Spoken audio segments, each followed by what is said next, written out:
Hello and welcome to Out Loud. I am your host, Anthony Parker, and we're so excited to be back with another episode that's all about literature and the arts. And our first guest joining us today is from an organization that champions LGBTQ plus books and authors, serving LGBTQ plus writers and readers, and affirming the value of our stories and our lives. Here to talk about their many great programs, including reaching thousands of students of all ages in New York City schools, is the program manager of Lambda Literary, Monica Carter.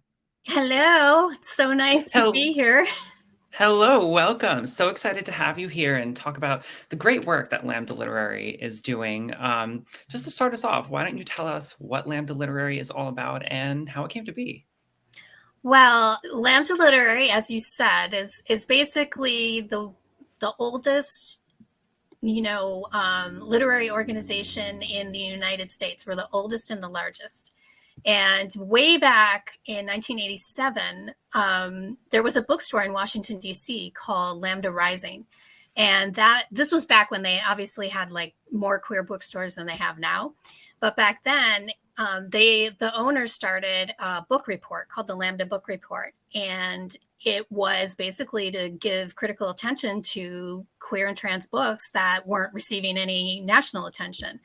And that turned into what we now know is the online review that we have at lambdaliterary.org.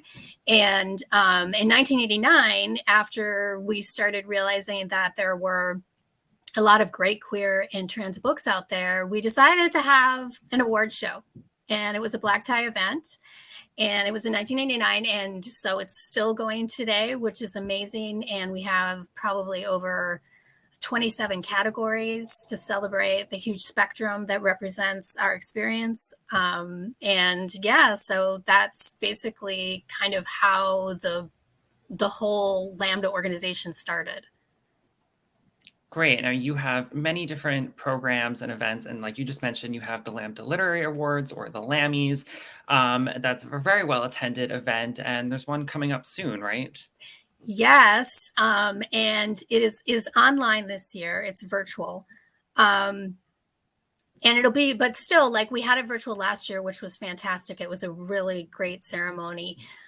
Usually like in person, it's a lot of fun too, because it's almost like a fashion show and it's great to see everybody, all these queer writers and publishers in the same room in a happy spirit. It's always something that everyone looks forward to in queer publishing and queer writers, obviously. So it's really fun. But online, it's great. We have it we have several chat rooms. We have different sponsorship booths. It's going to be really great. And we also have a merch store that we just opened on our website. So if you're interested in any Lambda Literary merch, you can definitely check that out.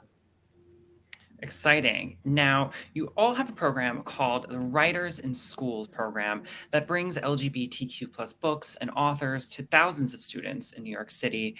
So tell us more about this program. Well, so that is the program that I manage, and it is a program that started back in 2012 when we had an idea to basically, again, to celebrate queer books, but to find a way to reach young queer youth.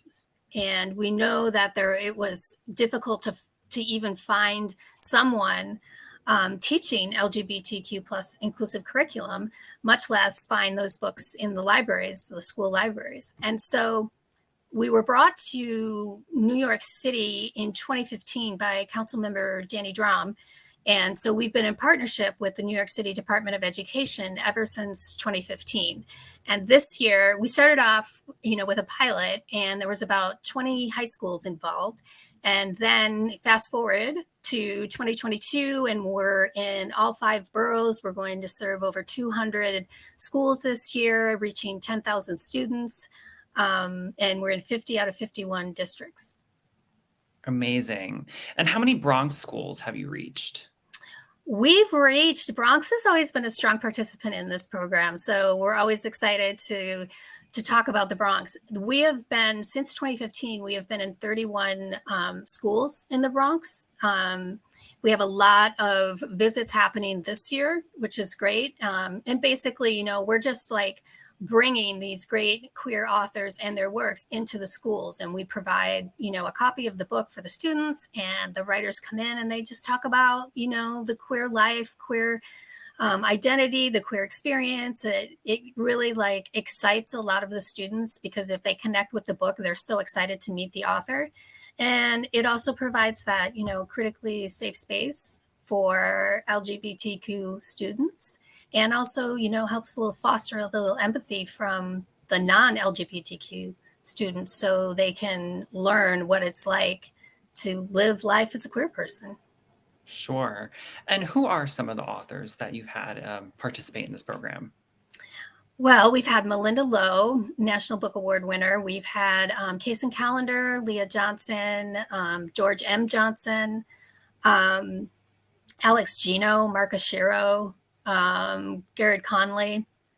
Yeah, we've had a lot of great authors involved in the program. And you can actually go to our website and see all the authors that have participated in the program in the past. Great. And now you mentioned this, really does create a safe space for a lot of students. Now, what have some of the topics that have come up during these sessions while the authors are in the classroom? Well, we obviously have a lot of gender identity discussions. We have intersectionality, especially with, different identities converging, and, representing the marginalized populations within the entire NYC school district.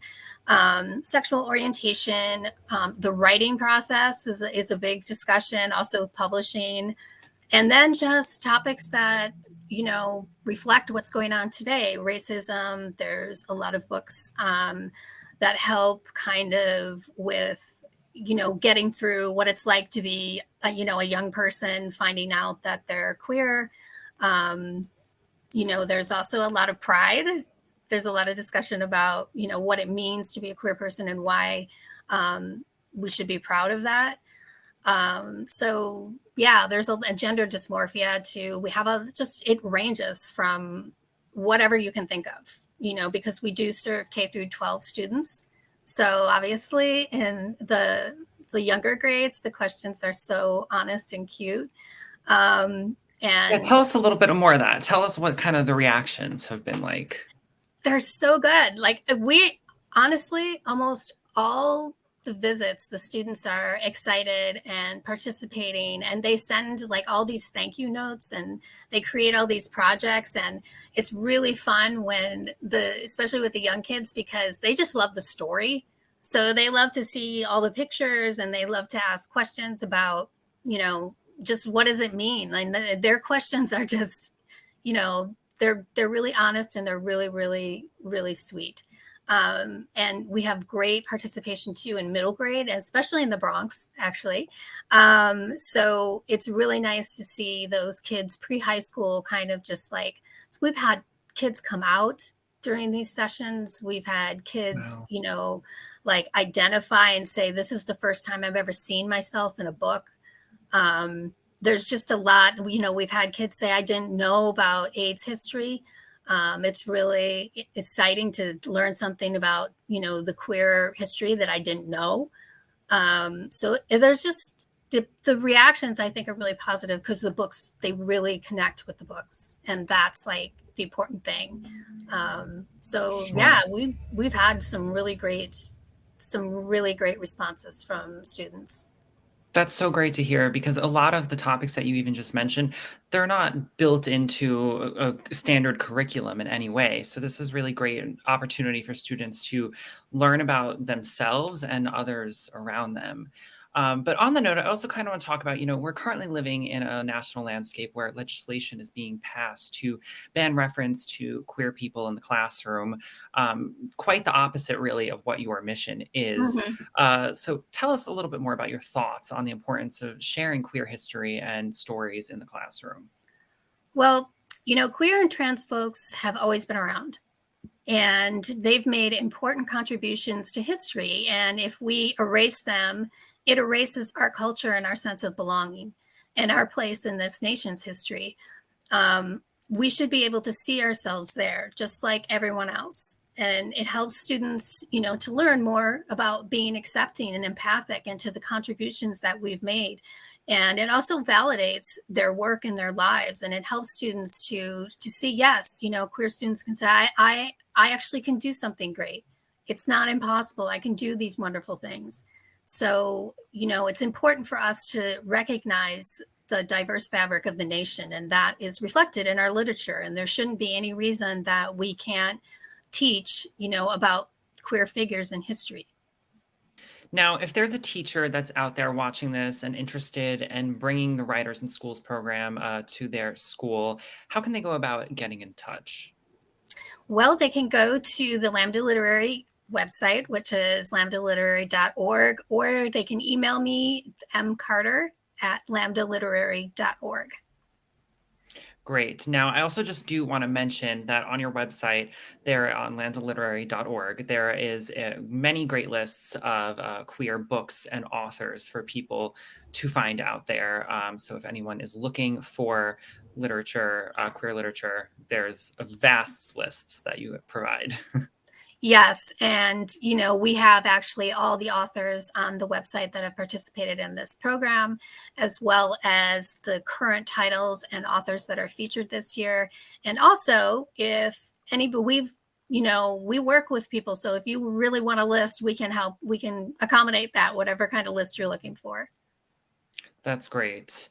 Now, I want to thank you so much for being here with us today and talking about the great work that Lambda Literary is doing. I believe that change really starts with conversation, and Lambda Literary is having that conversation. So thank you so much for being here and talking about your great work. Thank you so much, Anthony. Do you want to meet a family with a transgender kid? Here we are. Max loves to do backflips. Max loves to play his ukulele. Max loves to just be a kid and just be himself. When I found out I was pregnant, all I really wanted was a happy, healthy, whole child. And that's what I got. I think it's really important for people to know that trans kids don't have a political agenda. They are just kids. Like any parent, we love our kids unconditionally, and we will never stop fighting for them. Stand with us. Protect our families.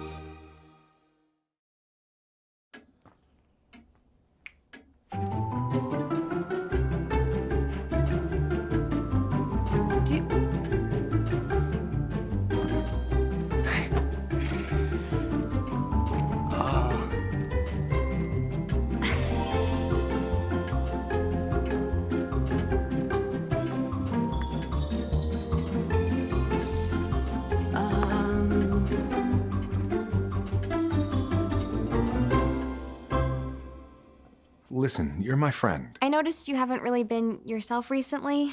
Yeah, I feel like something's up. How are you? Are you okay? Is there anything you want to talk about? I just want to know how you're feeling. And listen, even if you don't know what to say, I'm here to talk. No matter what you're going through, I just want you to know I'm here. I've got your back. when you want to talk, I'm here.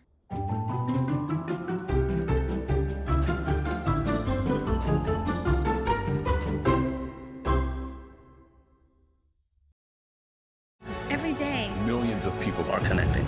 Father, cosplayer, Mentor. Actor.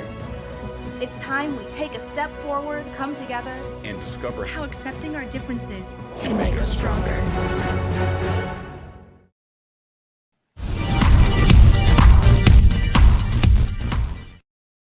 Hello, and welcome back to Out Loud. I am your host, Anthony Parker. Our next guest is a Bronx artist and overall creative who is an Army veteran. And when the COVID-19 pandemic hindered his therapeutic and social support systems, he channeled his talent into his 3D wood art as a form of therapy. With vibrant colors and themes ranging from Puerto Rico to Pride, inspired by his imagination, please join me in welcoming the talented Héctor Cotza. Hi, Anthony. Hello. Welcome. I'm so excited to have you on and talk about your vibrant and beautiful artwork that you're surrounded by here. Thank you. And I want to thank you for giving me this opportunity because when I started doing this stuff, it was very hard. And all of a sudden, I'm getting a lot of attention, and I'm very proud as a Bronx artist that you reached out to me and wanted to have you on your show. Of course. Well, your artwork certainly deserves the attention that it is getting. But why don't you start us off by telling us a little bit about yourself and your journey? Well, to start, I was a very creative kid as a child, and I don't think my parents knew what to do with that. And I was always making and creating, and I wanted a Crayola box, and I wanted the Crayola drawing card table, and everything. I wanted like how to make a pottery, and they wanted to give me the trains and the guitars and all that stuff, but that's not what I wanted. As I grew, I figured I wanted to be an English teacher. But unfortunately, the best grade that I was getting was in presentation. I wanted to be a pre-K teacher, and I was getting straight A's in presentation because of my creativity, but the rest wasn't doing so well. I decided to join the military, and I served this country like for 3 years. And then when I got out, started working, doing my thing as an executive assistant. When I left the military, I left I'm a disabled U.S. Army veteran. I was diagnosed with PTSD and bipolar depression. And when I was cut off from the therapeutic and social support systems during the COVID-19 pandemic, I turned to arts. And I started making little things like little boxes. I said, I can't just be locked up in here. My mind has to be busy all the time. And that's why I was so successful as an executive assistant, because I was like all over the place all the time and not thinking. And being home alone, I said, oh my God, I have to do something. So I started making these little boxes out of wood. I don't know why. It was just something. Oh, I remember. I saw something on eBay, this box, it went $300. I was like, I can make that. And then I loved working with the wood. And I said, what else can I start doing with this? And I remember seeing something on the internet about a company called Comité Noviembre, which did artists. I said, oh my God, what can I do? So I started with my wood making these little Puerto Rican flags in wood and all that stuff. And I put them on Etsy, and I called all my friends, of course, and my friends wanted to be supportive, and they bought some. But they would tell me, you have something here. And, I kept doing this. And unfortunately, in December of 2021, I lost 3 friends. I lost a sister-in-law to kidney failure. I lost my brother-in-law to COVID, and I lost my best friend to ALS. That really hurt me so much that I just had to focus and take care of myself. And I said, this is what makes me happy. And I am going to do what makes me happy. Regardless if I make money, regardless if I don't make money, I am going to do this as a career. Of course, scared. Then I lost my job in December of last year, and I said, okay, I guess these are all signs that I need to pursue this. And as you can see, there's a lot of color in my work, and the reason that is because I'm a very happy person. I might be sad inside sometimes, but I express a lot of love, and I express a lot of color because that's what makes me happy. And when I go to events, I think my first event was Pride Fest. And I got to tell you, the response was so amazing. I mean, I was crying because people were just coming up to me saying, you made this? How did you ever take classes? And I'm like, no, it's an automatic creative skill that I have. And my current expressions, as you can see in these colors, it's intricate 3D woodwork. They're unique designs. I'm inspired sometimes by something that I might see in the street and say, oh my God, that would look good in a frame. It might be a little girl playing in water, and then I try to make it into my own way. And I try to create woodwork that expresses love and happiness. And there's just some times that I might be sad, and that also portrays in my artwork. And I look at it sometimes because I remember doing a clown, and then I did like the skeleton behind him, meaning how people would be happy in the front and could be so sad in the inside. I think I am really going in the right direction. I got contacted by a gallery in Las Vegas, and they bought 5 pieces for me. A gallery called Desert Valley, and I sent them my pieces. They bought them for me at the price that I wanted, and I just sold one this month, which was very, very exciting.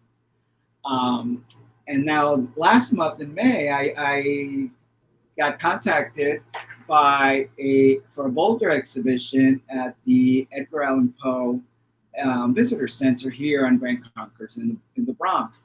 And again, I went there, kind of cried, because people were just like, oh my God, I can't believe you did this. And I explained to them how this was my therapy. And when you're in therapy and you're not thinking about stuff, a lot of things come out of your mind. This past month also, I did a couple of other events. Grand Bazaar is on Columbus and 77th Street. And I might be doing that every Sunday. That's just my goal because I don't drive, and this is my only I don't know what the word is, obstacle that's holding me back. But Pride Fest, which is on June 26th, I'm going to be there. I have a lot of repeat customers, and I hope I can see all of you. I mean, you're supporting a veteran that's disabled. You're supporting your local artists, and I want to say last month was Mental Health Awareness Month, and this was a way of me also being able to come out and talk and forget about the stigma on mental health, because I think if we all have mental health, I believe, in my mind, but there's some that have it worse than others. And if we're able to talk about these things and talk to other people of how we deal with it, I think there could be so much help out there for anybody who's suffering with mental health, especially the LGBT community, who I love working with. And even like if they like one of my pieces, I wouldn't even sell it to them. I would just give it to them if I know it's going to bring them some love and mean something to them. Your art is it's so vibrant, and I really love how you tie in mental health awareness into your work. Like you said, we all have mental health that, especially during the pandemic, as you mentioned, many people struggled with and are still struggling with. We're still picking up the pieces from the pandemic, as you know. But it's so great to see you kind of take even dark times and really turn them into bright and beautiful pieces of art. Now, let's take a close-up look of the art, because it really is so precise.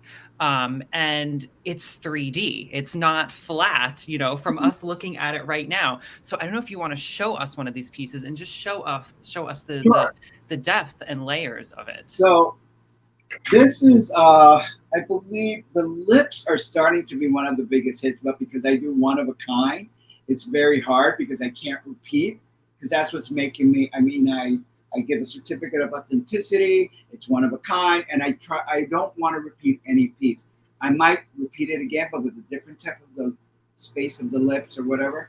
But the lips, I want to show you this one because I find this to be so beautiful. This was the one that sold. It was really huge, though, that sold at the gallery. And here's the front. If you look at this, it looks like a painting.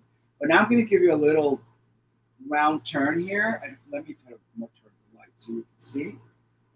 Yeah. You can see that. See, so it's literally three-dimensional. Look at that. So then you have the back like this, and you have your certificate of authenticity right here. And here, I'm going to turn it around again so you can see a better look of that. It's just amazing. And in person, it's so amazing. So I welcome you to please come down to Pride Fest, because when you see this in person, you're going to be so overwhelmed. I had people buying 4 and 5 pieces for their brand new homes, from Texas to Oklahoma they're from everywhere, all these tourists. And I just felt so proud. And I just want my work, and I'm very honest. My work needs to go to good homes. There's so much love. I don't want to get rid of them sometimes. And I've created some, and people will say, I want that one. And I'm like hesitant. I'm like, why am I being hesitant? This is why I'm doing this. But there was a lot that every particular piece takes a lot of me. So I welcome. They're your babies. They're my babies, and it's very hard. I can't keep them. Yeah. I get rid of all these things. I'm going to an event, actually, and I literally have over 125 pieces that I have fit in my home. My husband doesn't know where they're at. The closets are full up to the top. That's amazing. Now, what is your favorite piece that you've done? Is it around you? I don't have it because it's sold. Amazing. And it's actually and I didn't send you this piece. It's actually my brother. I really don't like to be commissioned, but I will do it. But they just have to let me do it the way that I want to do it. And I don't believe I have that one here, but it was an anchor and it was a black and white. And it was just an amazing piece. And it turned out to be so beautiful because of my brother and because I was doing it for him. There was a lot. That anchor was coming out of that water. There was water in the back. There were birds. And it just looked like this thing was coming out of it. And then my second favorite are the lips. The lips are, I think I like to smile a lot. And I think I'm inspired by that. And I just love beautiful smiles. So I try to do every type of smile that I can right now. Yeah. That was actually at the gallery as well in Vegas. Now, if people are interested in buying your artwork, where can they find you online? I know you're on Instagram and on Facebook. So I'm on Instagram, and that one is Rico Sante _ designs. And I'm on Facebook. And at Facebook, I'm at Rico Sante Designs 3D Wood Art. If anyone, I put them on Instagram, and if anyone is interested to know the size and the price, they just reach out to me or on Facebook as well and say, listen, I'm interested in your piece. I want you to know also that these pieces sometimes take me a week to make, sometimes 2 days, 3 days. So I try to price them very moderately, and they run around, I want to tell you, maybe 175, and the highest I have is 700. Where if you go to the gallery, it's going to cost you 2 or 3. It's going to cost you triple. So when you see it, people, I had a lady who's an artist, art collector, and said to me, you know, you're really underselling your work, but I don't know that. I don't make this to make money. I make this because it makes me happy, and I want to make people happy. Yes, the money's good, right? If I get some money now that I'm not working, I think I really do need the money. But when you see this, you're like, when people take it, I'm like, this is what I want to do for the rest of my days. And there was a quote from Judge Judy that says, find something that you like and do it, and you will love your job every day of your life. And this is what I'm going to do. So true. Now, Hector, thanks so much for being here and sharing your amazing work. And I wish you all of the best luck at upcoming Pride Fest. You really have some really one-of-a-kind, amazing artwork. And I'm not just saying that. I really do love every piece that you do. Thank you, Anthony. I appreciate it. Yes, thanks for being here. All right. Yes, happy Pride Month. And remember that you can stay up to date with all things Out Loud on our website, outloudtalk.com, and on social media on Facebook at OutLoud LGBT, on Instagram at outloud.tv, and on Twitter at OutLoudLGBTTV. And if you are an LGBTQ plus person or organization and would like to come on the show and share your story or the work that you are doing for the community, feel free to submit using the Be on the Show tab at the top of our website. And remember that being your true self is your greatest gift to the world. We'll see you next time here at Out Loud.